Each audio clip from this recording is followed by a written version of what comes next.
कुछ सवाल हर चैप्टर में ऐसे होते हैं जो टीचर्स के द्वारा बार बार पूछे जाते हैं। चैप्टर 6 लाइफ प्रोसेस में भी ऐसे ही 20 सवालों की लिस्ट की बात करेंगे इस सेशन में। चलिए बात शुरू करते हैं। Question number 1, name the part in heart that prevents the back flow of blood. एक बार खून चला जाए इस पार्ट से तो वापस नहीं आ सकता। पार्ट का नाम था valve. Question number 2, name the only when in body that carries oxygenated blood. पूरी बॉडी में अकेली वेन जो ऑक्सीजन रिच ब्लड कैरी करती थी, नाम है पल्मोनरी वेन। पल्मोनरी में ओ साइलेंट है।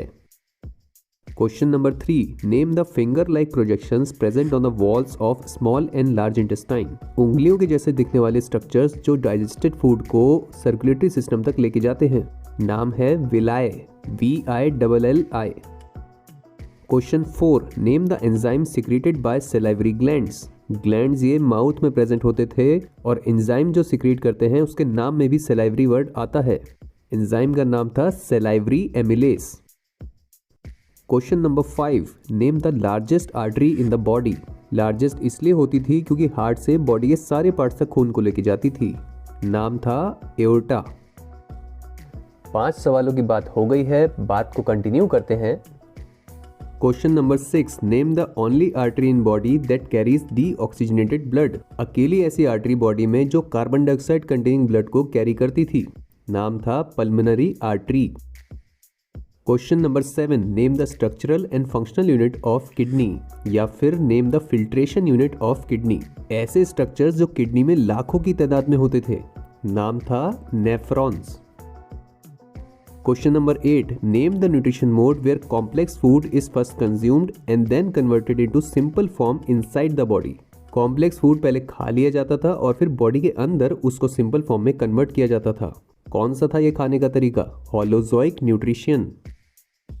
Question number 9, name the body part that vibrates to produce voice. Body का ऐसा हिस्सा जो हिलता है तो आवाज आती है, गले में होता है, नाम है larynx. Question number 10, name the enzyme secreted by pancreas for the digestion of fats. Pancreas 2 enzyme secrete करता था। फैट्स को डाइजेस्ट करने वाला एंजाइम कौन सा था? Lipase enzyme. हाफ पॉइंट पे हम आ गए हैं। इस पॉइंट पे एक छोटा सा ब्रेक लेते हुए क्लास 10 की कंप्लीट बायोलॉजी की प्लेलिस्ट, जिसका लिंक आ रहा है इस वक्त ऊपर, उसको चेकआउट जरूर करें। 7 से 10 मिनट के शॉर्ट वीडियोस जिसमें है प्रिंटेड टेक्स्ट और ब्यूटीफुल इमेजेस, सिर्फ आपके लिए ही बनाए हैं, तो देखें जरूर। प्लेलिस्ट देख ली है तो बात को आगे बढ़ाते हैं। Question 11, name the movement by which muscles present on the lining of digestive organs contract rhythmically to push food forward. पूरे डाइजेस्टिव सिस्टम की बाउंड्री पे प्रेजेंट होती हैं मसल्स ताकि खाना आगे जा सके। इन मसल्स के मूवमेंट को क्या कहते थे? Peristaltic movement. Question 12, name the balloon like structures that provide large surface area for the exchange of gases in body. गुब्बारे के जैसे दिखने वाले स्ट्रक्चर्स जो लाखों की तादाद में लंग्स के अंदर प्रेजेंट होते हैं, जिससे बॉडी में ज्यादा से ज्यादा गैसेस का एक्सचेंज हो सके, नाम था alveoli. Question 13, name the 3 carbon molecule formed when glucose breaks down inside a cell cytoplasm to release energy. Cell के साइटोप्लाज्म पार्ट में 6 कार्बन वाला ग्लूकोज मॉलिक्यूल 3 कार्बन वाले एक मॉलिक्यूल में टूटता था। उस 3 कार्बन वाले मॉलिक्यूल का नाम क्या था? Pyruvate molecule. Question 14, name the blood vessel that serves as the site for exchange of gases. Body में प्रेजेंट 3 ब्लड वेसल्स में से कौन सी ऐसी ब्लड वेसल थी जहां पे गैसेस का एक्सचेंज होता था? Capillaries. Question 15, name the blood vessel through which kidneys receive blood from all the body parts. कौन सी ऐसी ब्लड वेसल है जिसके थ्रू किडनी बॉडी के सारे पार्ट से ब्लड को रिसीव करती है? किडनी से रिलेटेड वर्ड था रीनल, नाम इसका था रीनल आर्टरी। ये हो गए हमारे 15 क्वेश्चंस कंप्लीट। अब चलेंगे लास्ट 5 क्वेश्चंस की तरफ। Question 16, name the yellow coloured fluid present in blood. छोटे मोटे अमाउंट में नहीं, 50 से भी ऊपर % होता है इसका ब्लड में, नाम है plasma. Question 17, name the nutrition mode where complex food material is first broken down into simple form outside the body and then it is consumed. कौन सा ऐसा खाने का तरीका है जिसमें कॉम्प्लेक्स फॉर्म बॉडी के बाहर ही टूट जाता है सिंपल फॉर्म में और उसके बाद उसको डायरेक्टली कंज्यूम किया जाता है? बैक्टीरिया करता था इसको, नाम था saprotrophic nutrition.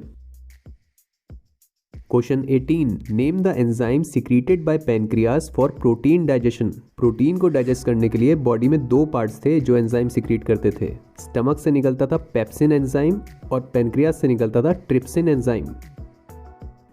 Question 19, name the body part that serves to warm the air before it moves forward into the respiratory system. कौन सा बॉडी पार्ट है जो हवा को गर्म करके भेजता है रेस्पिरेटरी सिस्टम की तरफ?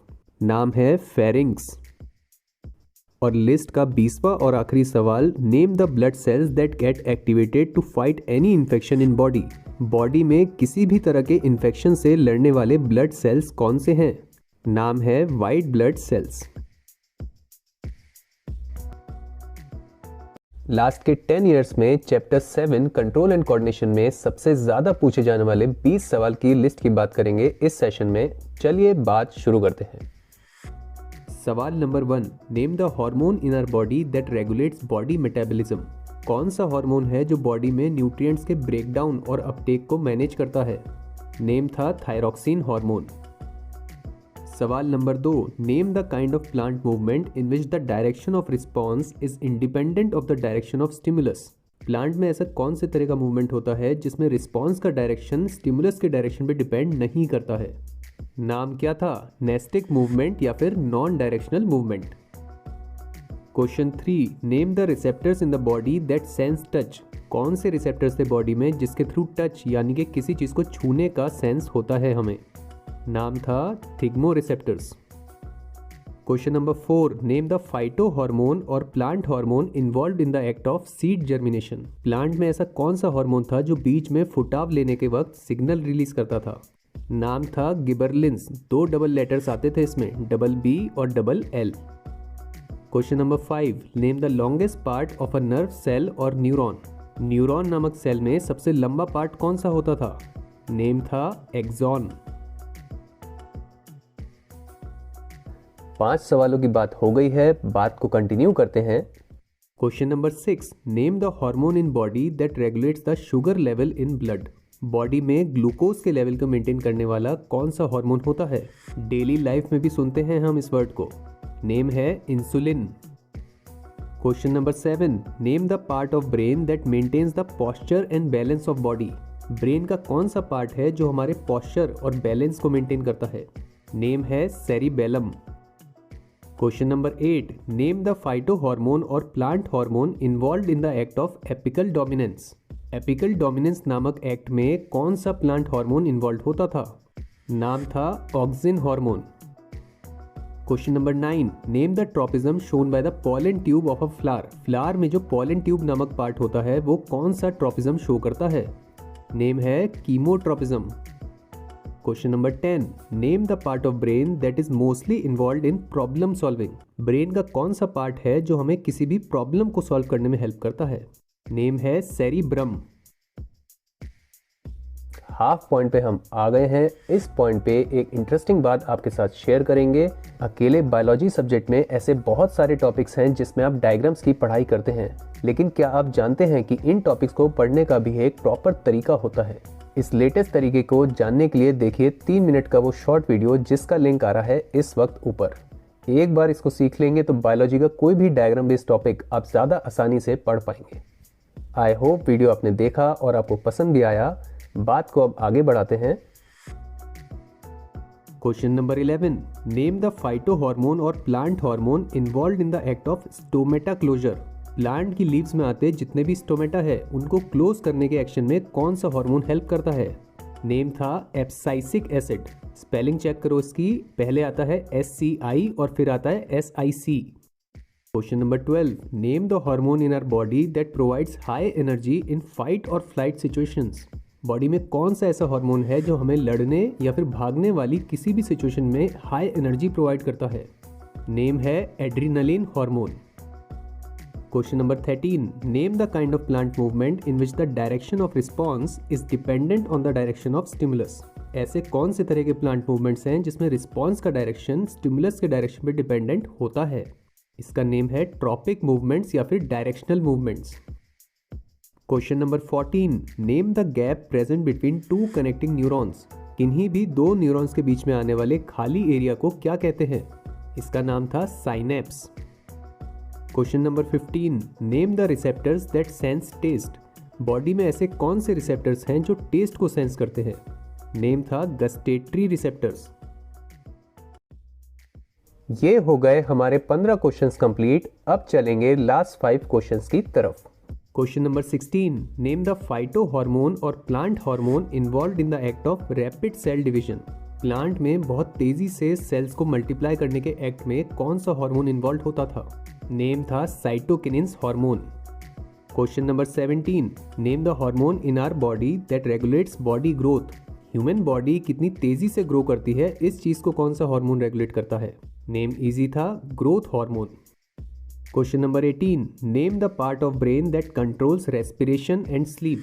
ब्रेन का ऐसा कौन सा हिस्सा है जो हमारी नींद को और हमारी सांस लेने की प्रक्रिया को कंट्रोल करता है? नेम है pons. Question number 19, name the receptors that sense smell. हमारी बॉडी में ऐसे कौन से रिसेप्टर्स हैं जो स्मेल को सेंस करते हैं? इसका नेम क्या था? Olfactory receptors.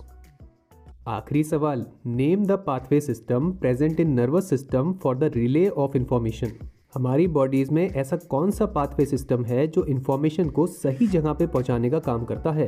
इसका नेम था स्पाइनल कॉर्ड।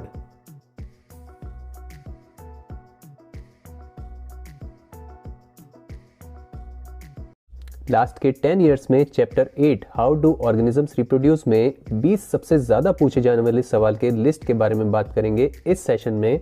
चलिए बात शुरू करते हैं। Question number 1, name the hormone secreting gland present in female reproductive system. Females में हार्मोन सिक्रीट करने वाला ग्लैंड कौन सा था? क्या नाम था? Ovary. Question number 2, name any one organism that shows asexual reproduction. Asexually reproduce करने वाले किसी भी एक ऑर्गेनिज्म का एग्जाम्पल बताइए। एनिमल्स के केस में सबसे कॉमन एग्जाम्पल क्या था? अमीबा। और प्लांट्स के केस में कॉमन एग्जाम्पल्स थे जिंजर या फिर turmeric. Question number 3, name the mechanical barrier used for temporary contraception in males. Males के केस में टेम्पररी कॉन्ट्रासेप्शन करने के लिए मैकेनिकल बैरियर कौन सा इस्तेमाल किया जाता था? नाम था condom. Question number 4, name the kind of asexual reproduction that shown by the fern plant. Fern plant कौन से तरह का एसेक्सुअल रिप्रोडक्शन शो करता था? लीव्स के बैक साइड में स्पोर्स बनते थे इनमें। आंसर था spore formation. Question number 5, name the permanent method of contraception in males. Males के केस में परमानेंट कॉन्ट्रासेप्शन कैसे किया जाता था?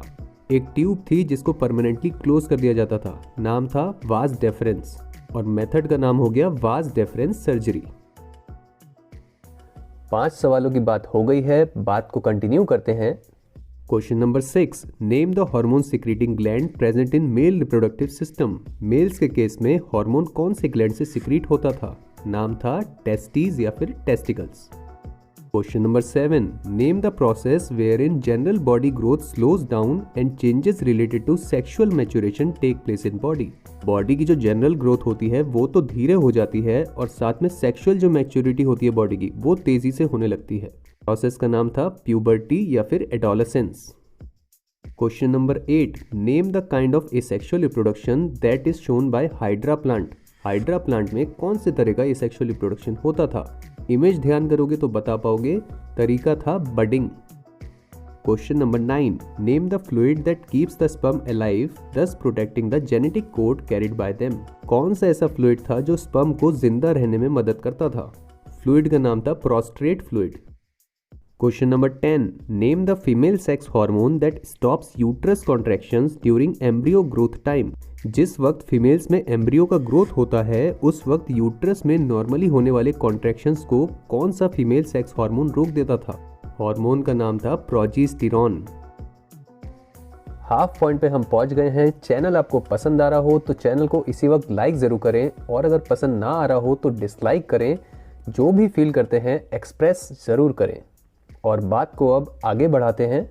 Question number 11, name the female sex hormone that regulates the menstrual cycle. Females के केस में regularly होने वाली मेंस्ट्रुअल साइकिल को कौन सा हार्मोन रेगुलेट करता है? नाम है estrogen hormone. Question number 12, name the fluid that allows the easy flow of sperm so that it can reach the egg. Males के केस में ऐसा कौन सा फ्लूइड था जो स्पर्म्स को इजीली फ्लो करने में हेल्प करता है ताकि वो एग को आसानी से रीच कर सकें? फ्लूइड का नाम था seminal fluid. Question 13, name any one plant in which vegetative propagation is carried out through leaf. कोई भी एक ऐसे प्लांट का उदाहरण दो जिसमें वेजिटेटिव प्रोपगेशन का प्रोसेस लीफ के थ्रू होता था। प्लांट था ब्रायोफाइलम, फाइलम में डबल एल आता था। Question 14, name the kind of asexual reproduction that is shown by plasmodium. Plasmodium organism कौन से तरह का एसेक्सुअल रिप्रोडक्शन करता था? अगेन इमेज ध्यान करोगे तो बता सकते हो, प्रोसेस था multiple fission. Question number 15, direct question है, state the full form of HIV। Answer है ह्यूमन इम्यूनोडेफिशिएंसी वायरस। ये हो गए हमारे 15 क्वेश्चंस कंप्लीट। अब चलेंगे लास्ट 5 क्वेश्चंस की तरफ।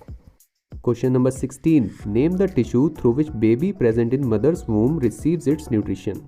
माँ के गर्भ में जो बच्चा होता है उसको अपना पोषण कौन सी टिश्यू के थ्रू मिलता है? टिश्यू का नाम है placenta tissue. Question 17, name the kind of asexual reproduction that is shown by spirogyra. Spirogyra organism में कौन सी तरह का एसेक्सुअल रिप्रोडक्शन होता था? नाम था fragmentation. Question 18, name the cell formed on the fusion of male and female germ cell. Male और female germ cell जब आपस में मिलते थे तो कौन सा सेल बनता था? सेल का नाम था zygote. Question 19, name the sex hormone that is released in males. Males के केस में रिलीज होने वाले सेक्स हार्मोन का नाम क्या है? नाम है टेस्टोस्टेरोन हार्मोन। और लिस्ट में आखिरी सवाल, name the kind of asexual reproduction that is shown by planaria. Planaria organism कौन से तरह का एसेक्सुअल रिप्रोडक्शन शो करता है? अगेन आंसर इमेज में है, आंसर था regeneration.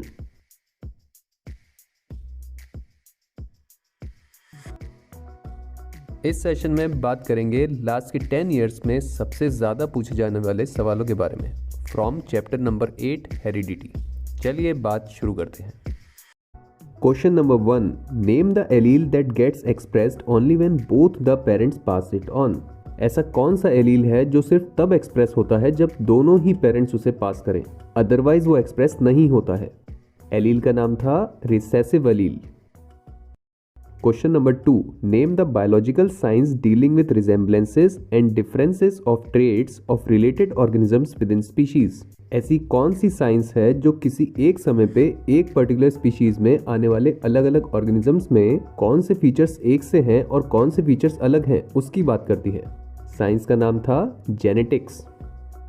Question 3, state the term that denotes the actual visible physical detail of a characteristic. किसी भी कैरेक्टरिस्टिक की दो तरह की डिटेल्स होती थी, या तो फिजिकल डिटेल या फिर जीन पेयर डिटेल। तो ऐसी कौन सी टर्म है जो किसी कैरेक्टरिस्टिक के फिजिकल डिटेल को शो करती है? टर्म थी फिनोटाइप। बिल्कुल इसी तरह से question number 4, state the term that denote the hidden gene pair detail of a characteristic. वो कौन सी टर्म है जो किसी कैरेक्टरिस्टिक के जीन पेयर डिटेल को शो करती है? ये टर्म थी genotype. Question number 5, state the full form of DNA. Direct question है, आंसर था डीऑक्सीराइबो न्यूक्लिक एसिड। 5 सवालों की बात हो गई है, बात को कंटिन्यू करते हैं। Question number 6, name the allele that gets expressed even when only one of the two parents pass it on. वो कौन सा एलील है जो तभी पास हो जाता है जब एक पेरेंट ही उसे पास कर दे? 2 करेंगे तब तो हो ही जाएगा, लेकिन एक पेरेंट भी काफी होता था। एलील का नाम था dominant allele. Question number 7, state the term for one of the different forms or values that any gene can take. जो अलग अलग डिफरेंट वैल्यूज कोई भी एक जीन ले सकता है उसको किस टर्म से डिनोट किया जाता था? आंसर था एलील।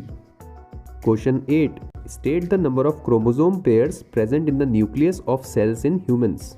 ह्यूमंस के सेल्स के न्यूक्लियस में कितने क्रोमोसोम पेयर्स प्रेजेंट होते हैं? ये भी एक डायरेक्ट आंसर है, 23 chromosome pairs. Question number 9, state the term for the phenomena of difference in transmission of traits from parents to offspring. Parents से जब बच्चों में ट्रेट्स या फिर फीचर्स ट्रांसमिट होते हैं तो उसमें जो डिफरेंस आता है उसके बारे में कौन सा फिनोमिना बात करता है? फिनोमिना का नाम था variation. Question number 10, name the law that states that with respect to any characteristic only one of the two alleles involved will be expressed in the offspring. वो कौन सा लॉ है जो कहता है कि किसी भी कैरेक्टरिस्टिक के रिस्पेक्ट में सिर्फ एक ही एलील की जो वैल्यूज हैं वो एक्सप्रेस होंगी ऑफस्प्रिंग के अंदर, दोनों एलील्स की नहीं। लॉ का नाम था लॉ ऑफ डोमिनेंस।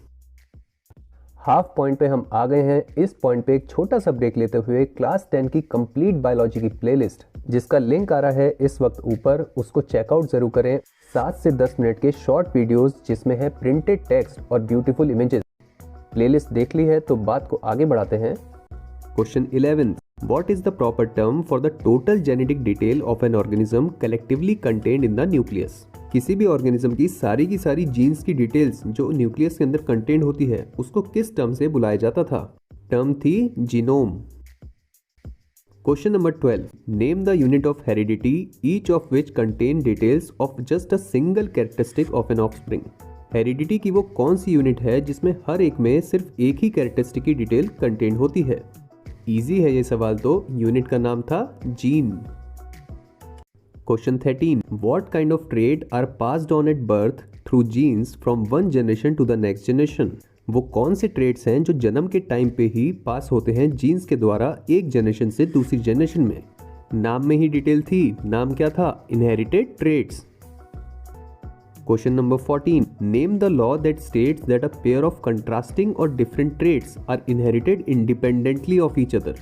वो कौन सा लॉ था जो कहता था कि किसी भी ऑर्गेनिज्म में आने वाले दो अलग अलग ट्रेट्स एक दूसरे से इंडिपेंडेंटली इनहेरिट होते हैं, एक दूसरे पे डिपेंडेंट नहीं होते हैं? लॉ का नाम था law of independent assortment. Question 15, name the type of traits that are not inherited by the next generation. ऐसे कौन से तरह के ट्रेट्स थे या फीचर्स थे जो अगली जनरेशन के द्वारा इनहेरिट नहीं किए जाते हैं? आसान है सवाल, ट्रेट्स थे एक्वायर्ड ट्रेट्स।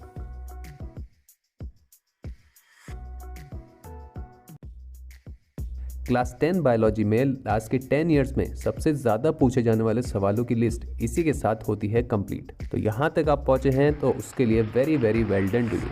अगले सेशन में हम ऐसे ही किसी और टॉपिक पे बात करेंगे। तब तक के लिए अलविदा।